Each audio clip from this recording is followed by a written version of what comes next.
이 말씀은 마태복음 16장 13절로 20절의 말씀입니다. 함께 말씀 교독하겠습니다. 예수께서 빌립보 가이사랴 지방에 이르러 제자들에게 물어 이르시되 사람들이 인자를 누구라 하느냐?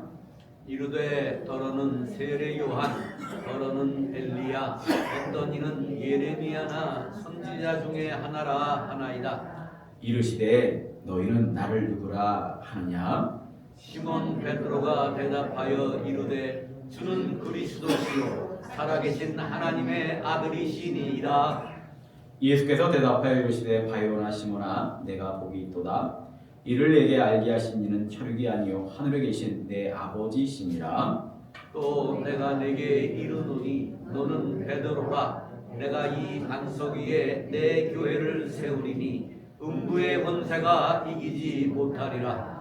내가 천국 열쇠를 내게 주리니 내가 땅에서 무엇인지 매면 하늘에서도 매일 것이요 내가 땅에서 무엇인지 풀면 하늘에서도 풀리리라 하시고 이에 제자들에게 경고하사 자기가 그리스도인 것을 아무에게도 이르지 말라 하시니라. 아멘. 아멘. 아멘. 함께 시간 또 축복하겠습니다. 지난 한 주간 아주 그냥 온통 많은 분들이 감기로 고생도 하셨고 저도 그랬고 힘드셨는데 또 아픈 거 여러 가지 상황 속에서 이 시간 함께 모여 예배드리는 시간 너무나도 귀하고 여러분 축복합니다. 우리 자신을 향해 축복하기를 원합니다. 하나님께서 우리 얼마나 사랑하시 깨달으시고 우리 자신을 향해 축복합니다. 하나님께서 나를 위하여 축복의 새 역사를 시작하셨습니다. 아멘. 주여 이루어주옵소서. 우리 옆에 분들 바라보면 축복합니다. 한 주간도 다들 얼마나 반갑습니까? 눈길 마주치며 함께 축복합니다. 하나님께서 당신을 위하여 축복의 새 역사를 시작하셨습니다. 아멘. 아멘. 고맙습니다. 이 땅에 함께 한다는 게 얼마나 축복인지 몰라요. 오늘 명장면이라고 하는 제목으로 말씀을 증거하고자 합니다. 근데 오늘 장로님께서 기도하시는데 제가 깜짝 놀랐어요. 장로님 저 몰라 이제 설교 원고를 읽으셨어요? 아니 그냥 아니 사실 장로님 기도 속에 제 설교의 핵심이 다 들어가 있었고 선교 얘기가 오늘 있거든요. 또 갑자기 장로님께서 오늘 선교에 대한 얘기를 또 하셔서 깜짝 놀랐습니다. 제가 부목으로 있던 보문제일교회는 인도네시아 선교를 오랫동안 했던 교회입니다. 그 교회가 했던 선교의 내용은 그 지역의 교인들이 교회를 형성하고 땅을 구입한 후에 스스로 건축할 능력이 없는 교회들을 대상으로 같이 합력하여 그 지역의 지역 교회를 건축해주는 그런 일을 사역을 했습니다.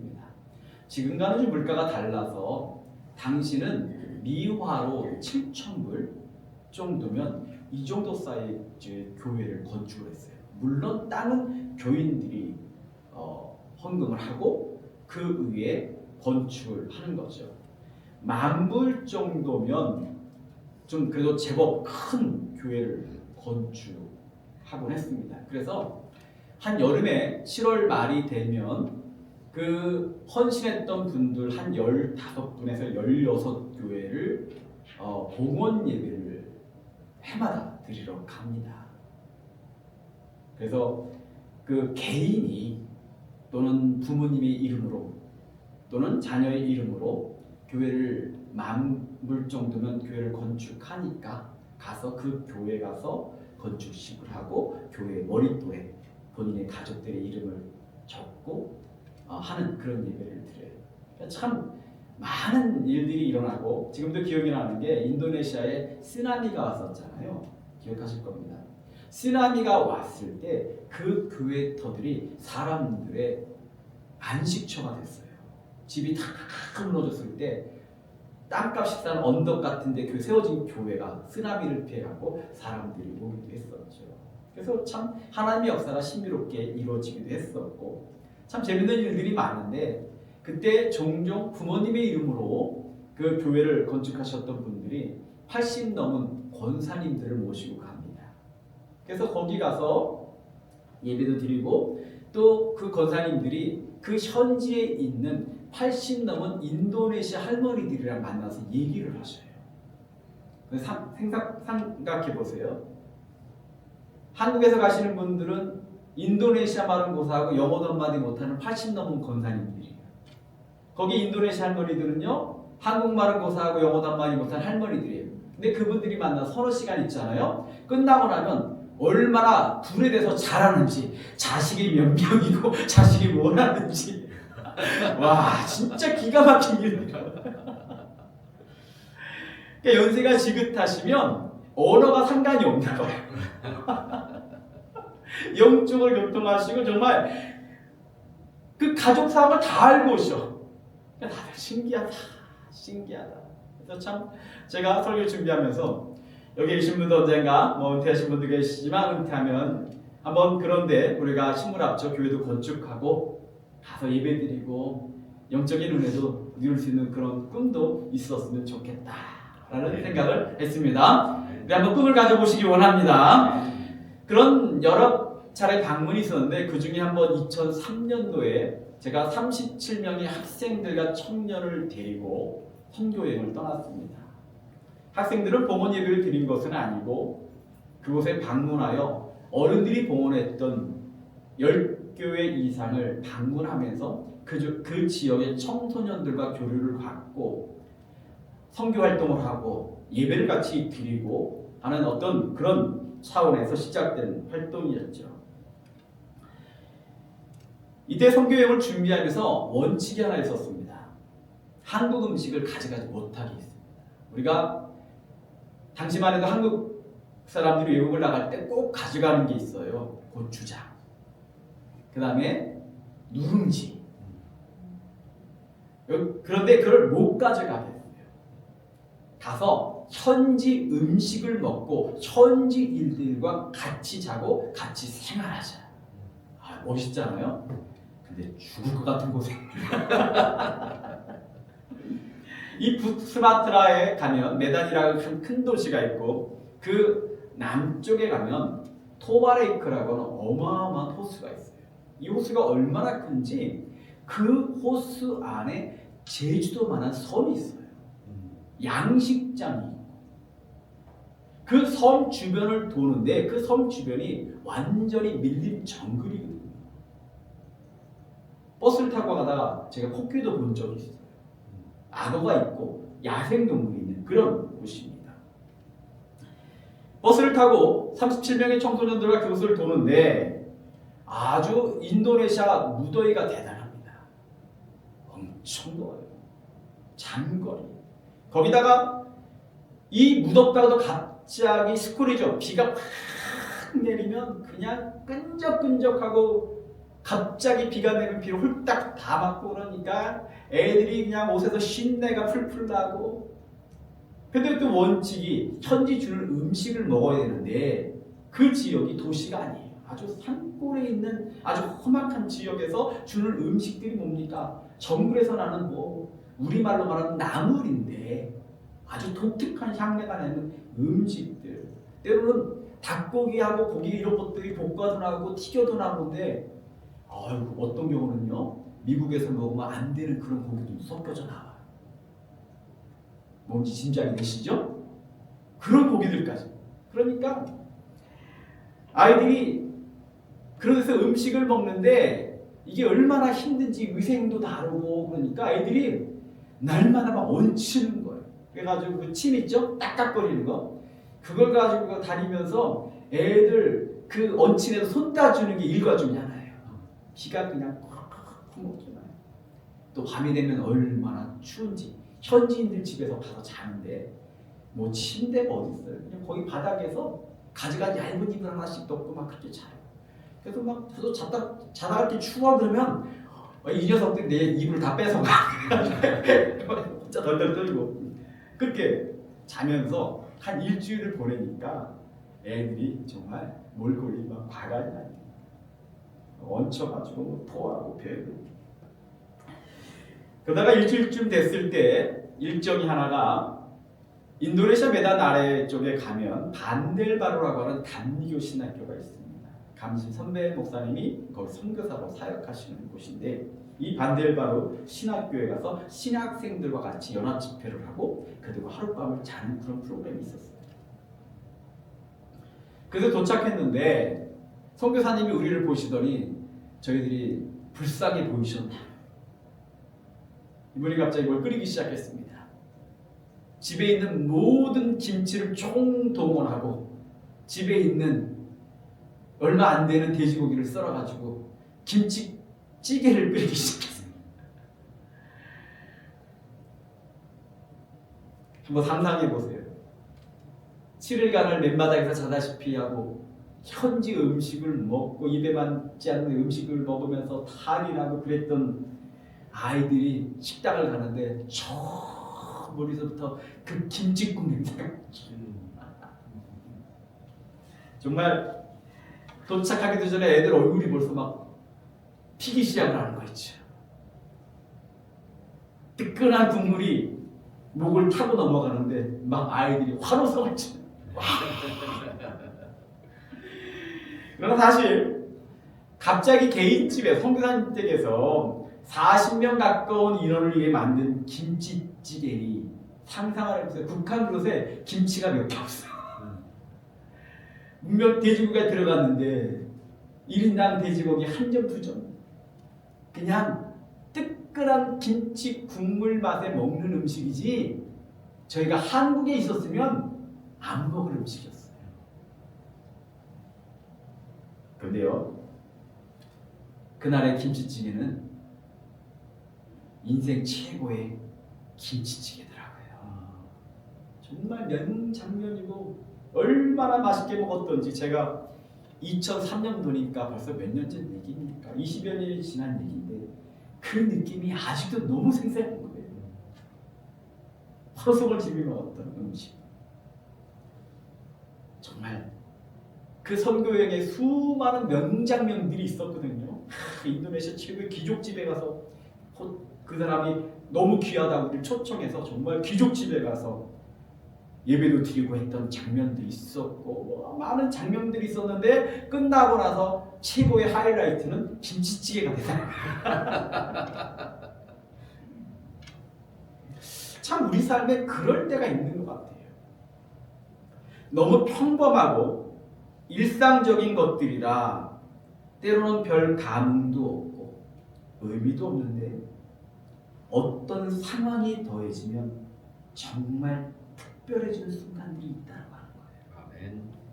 이런 순간을 우리 인생의 하이라이트 또는 명장면이라고 하죠. 저는 우리 예배를 준비하면서 그런 기도를 했습니다. 하나님, 우리 예배 가운데 누군가에게는 인생 최고의 명장면이 되게 하옵소서. 아멘. 저는 여러분의 사정은 몰라요. 한 주간 어떻게 사셨는지 잘 모르겠습니다. 그러나 저처럼 감기로 고생하신 분들이 있으셨을 것이고 몸이 불편하게 병원 찾으셨던 분들이 있으셨을 것이고 삶의 어려움도 있으셨을 것이고 오늘 당연하게 와 있는 것 같지만 우리의 발걸음을 잡을 만한 수많은 조건들이 우리에게 있었을 겁니다. 일주일 동안 지내느라 이 피곤한 시간에 일어나는 것도 힘드셨던 분들도 계셨을 거고 그런데 그럼에도 불구하고 삶의 우리를 발목을 잡는 수많은 유혹과 불편함들과 어려움들을 뚫고 나와 예배를 드리는 이 순간 우리는 모르지만 하나님은 아시기에 그 마음과 심령의 은혜를 더하시어 정말 하나님 오늘 이 예배가 누군가에게 명장면이 되게 하옵소서. 이게 저의 마음이었어요. 매일 듣던 닭울음 소리가 예수님께서 잡히시던 날 밤에 베드로에게는 인생 최고의 회개의 시간이 되었고 최고의 명장면이 됐어요. 오늘 매일 드리던 예배 그저 주일이니까 드려지는 수많은 예배가 아니라 오늘 여러분 중에 누군가는 알던 말씀임에도 불구하고 그 말씀이 내 심령을 파고들고 매일 불렀던 찬양임에도 불구하고 그 찬양의 가사가 내 영혼을 울려서 그 영혼에 성령이 충만해지면 내 인생이 바뀌는 명장면의 예배가 오늘 여러분에게 허락되어질 줄 믿습니다. 아멘. 오늘 함께 읽은 본문은요, 성경에서도 유명하기로 손꼽히는 명장면이죠. 여러분 너무 잘 아시는 내용일 겁니다. 예수님과 제자들이 빌립보 가이사랴 지방에 갔습니다. 이때 예수님께서 자신을 누구라 하느냐 이런 질문을 던져요. 제자들이 이런저런 얘기를 하는데 너희는 나를 누구라 하느냐? 그때 베드로가 뭐라고 합니까? 우리 함께 같이 말씀을 읽어보겠습니다. 시몬 베드로가 대답하여 이르되 주는 그리스도시요 살아계신 하나님의 아들이시니이다. 아멘. 이 말씀이요 너무 유명한 신앙 고백이죠. 신학적으로는요 예수님의 인성과 신성을 다 고백한 정말로 완벽한 고백, 너무 유명한 말씀이죠. 베드로의 그 고백을 들으시고 예수님께서 얼마나 기뻐하셨던지요. 베드로를 축복하시는데 축복의 내용들을 제가 한번 정리해봤습니다. 이렇게 축복합니다. 바요나 시몬아 내가 복이 있도다. 내가 이 반석 위에 내 교회를 세우리니 음부의 권세가 이기지 못하리라. 내가 천국 열쇠를 내게 주리니. 와, 한번 상상해 보세요. 잘했다 정도가 아니라 그 고백 위에 교회를 세우고, 실제로 베드로의 신앙 고백 위에 교회가 세워진 줄 믿습니다. 정말로 엄청난 축복을 받아요. 근데 저는 여기서 한 가지 다른 생각을 해봤어요. 아니 베드로의 고백이 분명 정말 대단한 것은 알겠는데 이렇게까지 하실 이유가 뭘까? 요즘 유행하는 얘기 중에 그렇죠. 이거 오버 아니야? 아니 그 뭐 순간 튀어나온 말 한마디 어떻게 저렇게까지 하실까? 근데 본문을 다시 읽고 본문의 내용을 좀 백그라운드를 좀 살펴보면서 이 고백이 정말 대단한 거구나. 다시 한번 그걸 살펴보면서 은혜를 받았는데 그 단서가 뭐냐면 바로 빌립보 가이사랴라고 하는 지명에 나와 있어요. 빌립보 가이사랴 여러분 아실 겁니다. 오늘 이 지역에 대해서 조금 더 제가 설명을 드릴게요. 이 가이사랴 빌립보는요 이스라엘 북쪽에 있는 헐몬산이라고 하는 곳이 있습니다. 이 헐몬산에서 이 겨울이 얼었다가 눈이 녹으면 요단 강물이 막 넘치는 거예요. 그래서 여러분들 이스라엘 백성이 가나안 땅을 들어갈 때 요단강이 범람했다고 하잖아요. 그 물이 헐몬산에서 시작되는 거예요. 이 가이사랴 빌립보는 이 헐몬산 남쪽 산자락에 위치해 있습니다. 근데 이 지역이 지중해성 기후의 영향을 받아가지고요, 이 강수량이 굉장히 많은데 그 산지대가 석회암으로 이루어져 보니까 이 아래쪽에는요 샘이 많은 거예요. 석회질이 많으니까 물이 펑펑 쏟아져 나와. 사시사철 물이 마르지 않는 곳 이스라엘 땅에서는요 엄청나게 좋은 거예요. 이 쏟아져 나오는 물들이 바니아스 폭포를 만들고 요단강으로 흘러가는데 여기서 흐르는 물들이 이스라엘 상수원의 50%를 차지한다고 합니다. 그러니까 아주 엄청난 곳이고 경치도 좋고 날씨도 좋고 물이 끊이지 않는 곳. 그런데 여러분 세상에 좋은 게 많으면 모이는 것들이 있어요. 좋은 곳에는 항상 모이는 곳이 있어요. 제가 목회를 하면서 그런 느꼈었는데 교회가 적을 때는 그런 일이 없다가요 교회가 50명, 60명 이렇게 되니까 갑자기 교회에 자기 생각을 갖고 자기 뜻을 펼치려는 사람들이 있더라고요. 30명, 40명일 때는요 딱 하나가 됐었는데 갑자기 좀 커지고 뭔가 교회가 할 만하니까 내 생각에는 이런 사람들이 나타나기 시작하더라고요.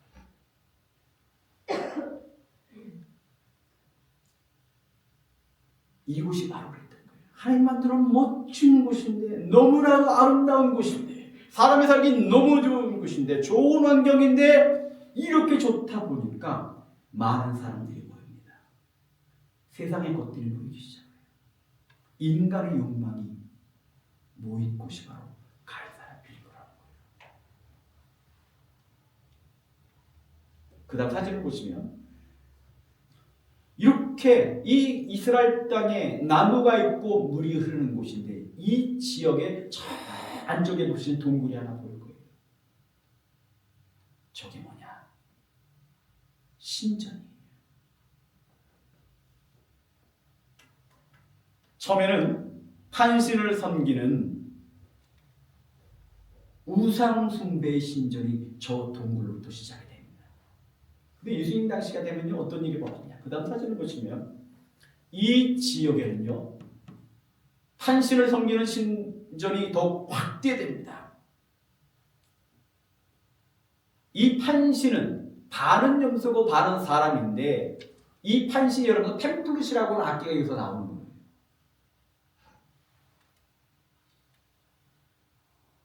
너무 좋은 곳이다 보니까 이 우상 숭배들이 여기서 끝나지 않아요. 여러분들 사진을 보시면 이 가운데 로마식 건물이 보이죠? 이게 어떤 건물이냐? 옥타비우스 황제 신전입니다. 로마의 황제 옥타비우스는요, 자기가 황제가 된 후에 자기를 신격화시켰어요. 정복지마다 자기 신전을 세우고 사람들로 하여금 자신을 신으로 섬기게 했습니다. 이것을 알고 있던 당시 예수님 당시에 이스라엘을 지배자였던 헤롯 가문들은 이 옥타비우스에게 잘 보이기 위하여 옥타비우스 신전을 만들었어요. 한번 생각해 보세요. 로마의 황제에게 잘 보이게 한 신전이라면 대충 만들었겠어요? 우리가 사진으로 느낄 수 없지만 정말 최고의 아첨이 들어간, 재물이 들어간 화려하고 그런 것들이었죠. 그 안에는 세상의 권력과 욕망을 향한 사람들의 속성들이 배어져 나오는 곳이라는 거예요.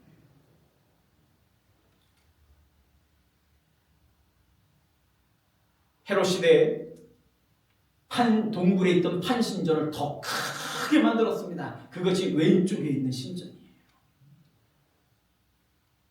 저 오른쪽 끝에는 그리스의 제우스와 복수의 여신 네미시스를 섬기는 신전이 만들어 있습니다. 여기는요, 이 공간에, 이 아름다운 곳에 4개의 우상 숭배 신전들이 가득한 곳입니다. 예수님과 제자들이 이야기를 나눴던 곳, 베드로의 신앙 고백이 나왔던 곳은요, 결코 거룩한 곳이 아니에요. 이렇게 찬양을 하는 것도 아니에요. 우리는요, 찬양에 받쳐줘야, 뭔가 은혜로워야, 경건해야 내 신앙이 나오는 것 같은데, 이 자리는요, 결코 그런 자리가 아니었다는 거예요. 악한 우상들이 모인 것입니다. 세상의 권력과 세상의 욕망을 추구하는 자들이 모인 곳입니다. 눈만 뜨면 세상의 흐름이 보이는 것입니다. 잘 먹고 잘 살기 위해서 제사 지르는 자들이 모여서 인간의 욕망을 채우기 위해 영적인 도전들이 가득한 곳이 바로 저기였어요. 그런데도 불구하고 예수님은 왜 여기까지 오셨을까? 혹자는요, 이 근처에 온천이 있으니까 예수님이 쉬러 오셨다고 하는 얘기도 해요. 그런데 가이사랴 빌립보 지역이 어떤 곳인지 알고 보니까 쉬러 오신 게 아니에요. 어떤 목사님의 해석을 보니까 이런 얘기 하시더라고요. 마태복음 16장 있기 전에 그 전후면을 보면요, 예수님께서 바리새인들과 서기관들과 치열하게 싸우셔요. 그들이 얼마나 공격하고 얼마나 핍박하는지. 그래서 예수님이 제자들하고 지금 이스라엘 북쪽으로 잠시 물러나기 시작합니다. 그들이 공격하고 끊임없이 갈등이 일어납니다. 지금 제자들의 눈앞에는요, 한쪽으로는 거대한 우상 숭배 신전들이 가득했습니다. 더구나 갈릴리 바닷가에 어부들이며 촌놈들인 제자들에게 이곳은요, 화려하고 황제의 신전이 있고 세상의 유혹과 냄새가, 물질의 냄새가, 권력의 냄새가 가득한 곳이에요. 한쪽으로는 육신을 입고 이 땅에 오신 평범한 인간의 모습을 지닌 예수님, 먼 길 다니느라 싸우느라 제가 보니까 그 제자한 예수님이 지금 앉아서 제자들과 얘기를 나누는 거예요. 그때 예수님이 묻지요. 너희는 나를 누구라 하느냐? 눈앞에 자그마하고 깨지지 않고 평범한 예수, 한쪽에는 세상의 권력과 욕망과 모든 것들 화려함이, 세상의 냄새가 그득한 곳이 보이는 그 앞에서 예수님께서는 물으시는 거예요. 너희는 나를 누구라 하느냐? 그때 베드로가 말합니다. 저는 그리스도시요 살아계신 하나님의 아들이시니이다. 아멘. 베드로의 고백은요, 단순한 신앙 고백이 아닙니다. 악한 것과 세상의 유혹이 가득한 환경 속에서 오직 나는 예수님만을 선택하겠노라고, 세상의 어떤 것보다 나는 당신이 더 좋다고, 세상의 유혹이 내 마음을 파고들어도 내 눈을 흐려도 나는 주님만을 선택하겠다는 그 고백이 지금 베드로의 이 고백 속에 담겨져 있던 거죠. 오직 예수, 오직 믿음만을 선택했던 겁니다. 그래서 이 고백은 위대했고 예수님의 칭찬으로 가득했던 것이죠. 그리고 오직 예수를 잊었던 베드로는 예수님의 칭찬과 축복의 주인공이 되었던 거예요. 아멘. 2025년도를 시작하면서 생각을 어직하는 일들이 참 많았습니다. 우리는 가만히 있는데 외부의 상황들이 요동치는 것들이 참 많았습니다. 이런 가운데 오늘의 말씀을 묵상하고 설교를 준비하면서 그 베드로의 마음속으로 가봤어요.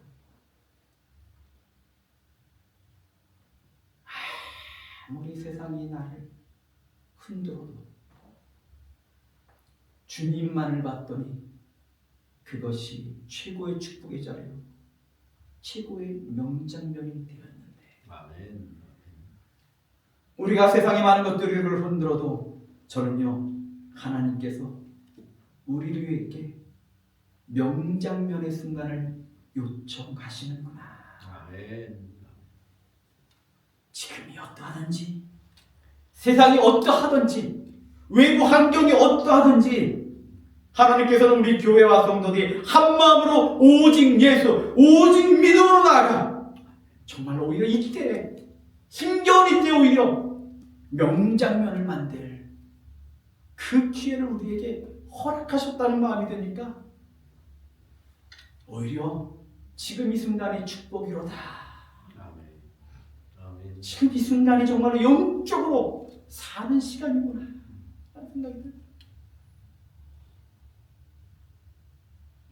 한 아버지가 아들에게 이웃집에 가서 낫을 빌려오라고 심부름을 시켰습니다. 근데 이웃집에 갔던 아들이 울상을 하며 돌아왔어요. 아니, 멀쩡히 있으면서 빌려주지 않더라. 화가 잔뜩 나서 돌아왔어요. 근데 2일이나 있고 며칠 후에 그 낫 빌려주기를 거절했던 그 집에서 낫을 빌리러 온 거예요.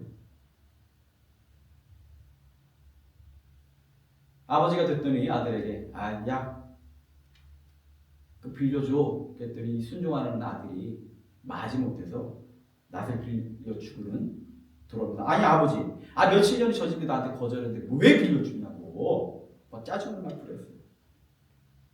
그 말을 듣고 아버지가 이런 얘기를 합니다. 저 집에서 빌려주지 않았기 때문에 우리도 빌려줄 수 없다는 것은 복수를 한다. 저 집에서는 빌려주지 않았지만 그럼에도 불구하고 내가 빌려준다 라고 하면서 미운 마음으로 빌려주면 증오를 한다. 그러나 거절당했다는 것은 다 잊어버리고 깨끗한 마음으로 그가 다시 필요하니까 빌려준다 라는 마음으로 빌려준다면 그것이 긍휼이란다.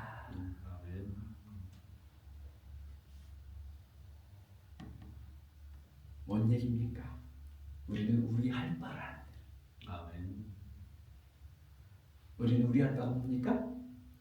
오직 예수, 오직 믿음, 오직 기도, 오직 성령 충만, 아멘. 오직 예배. 아멘. 그러면 예수님께서 베드로를 축복하셨던 것처럼 베드로 위에 교회를 세우셨던 것처럼 오직 믿음, 오직 예수로 나가면 하나님께서 우리에게 예비하신 것들 베푸시는 축복, 우리 인생의 우리 교회의 명장면이 우리 안에 펼쳐질 거다. 아멘. 저는 분명히 믿습니다. 아멘. 함께 기도하겠습니다.